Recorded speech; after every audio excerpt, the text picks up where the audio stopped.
Nakadungog na ba mo sa Comunale Village? Diri sa may Comunal Davao City? Karon uban ko ninyo mga langga.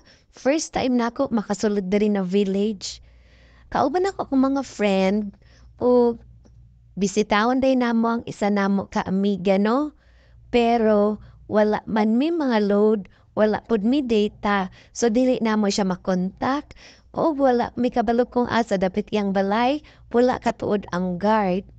Nagbaktas na lang mi mga langga. Habang nagabaktas mi, kay na-amaze mi sa ilang mga unit. Dagko ang ilahang balay, ug nindot kaayo siya. Mingaw ka diri mga langga no. Lami siguro kaayo mo puyo diri. Kay walay sasaw. Mingaw kaayo. Amo na lang ning isa-isahon ang mga balay. Hantod, naabot mo diri sa among amiga. Nagulat di ay siya sa gawas. Wala minasaad. Kining komunal, barangay komunal mga langga, no? Kay bukid pa kaini siya sa una. Pero karon dagan na dyan ni siya mga balay, no? Mga housing na ning tukod dire kay duol lang manggod ni siya sa airport. Og duol pod sa mall kay naay gitukod da Santa Lucia Mall og naapoy eskwela na LPU. Ug naa na day mi diri sa amo ang amiga. Og lingaw kaayo ang ilang ero kay abi na magmamaak pero kuan jolly lang jud kaayo siya. Happy kaayo siya kung makakita og mga tao. Ang iyang pangalan kay si Jarvie. Cute kaayo si Jarvie mga langga. O karon magbinignit nami. Magsugod nami og slice sa mga ingredients sa binignit.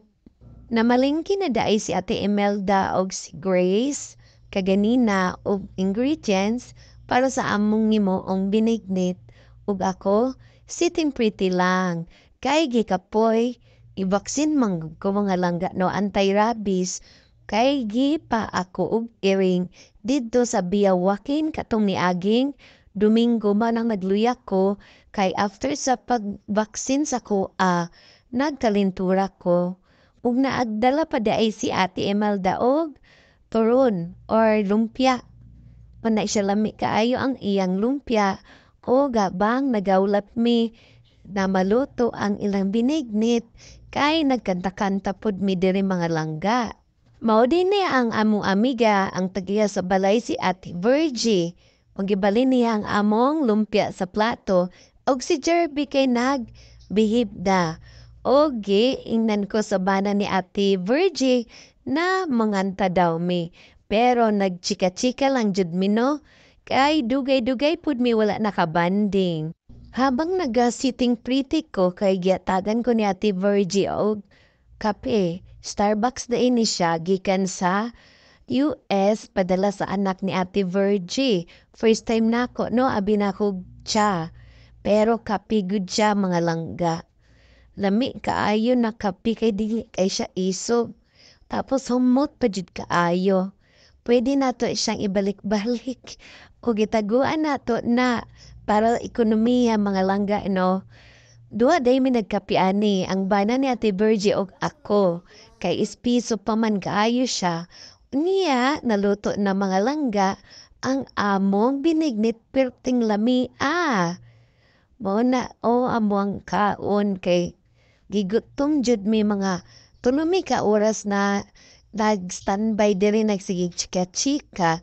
In fairness jud lami kaayo ang binignit. Og ningki at napod si Jarvie. Kay nang lingkod naman mi, bright kay ning ero ang mga langga no.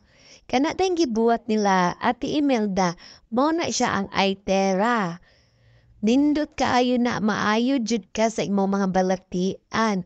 Una si Ate Imelda gikan nagluto kay painitan or blower siya ni bana ni Ate Virgie. Mao na siya ang Aitera. Pasing gusto mo palitaan na mga langga. Maayo jud mo sa inyo mga balatian. Og salamat sa pag-uban ninyo mga langga. Please like and share and follow. Bye!